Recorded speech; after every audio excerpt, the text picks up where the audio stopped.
আমি কত বড় বোধাই একবার চিন্তা করিয়া দেখেন। আওয়ামী লীগ সরকার 15 বছর ক্ষমতায় ছিল। দলের নাম ভাঙিয়ে সুযোগ সুবিধে নিয়ে কেউ নেতা হয়েছে, কেউ চেয়ারম্যান হয়েছে, কেউ এমপি হয়েছে।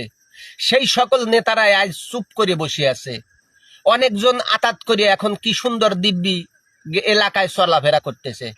অথচ আমি দলের ভিতরে দলের কোনো পদে ছিলাম না, পজিশনে ছিলাম না, দলের কোনো সুযোগ সুবিধা পর্যন্ত পাই নাই।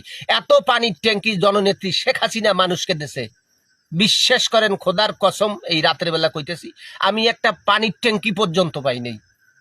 অথচ 2024 সালের 5ই আগস্টের পরে এই সুৎখোর মহাজন এবং তার দোসরদের অন্যায় জুলুম অত্যাচারের বিরুদ্ধে সোশ্যাল মিডিয়াতে কথা কইয়া আমি এখন হয়ে গেছি আওয়ামী লীগের বড় দোসর।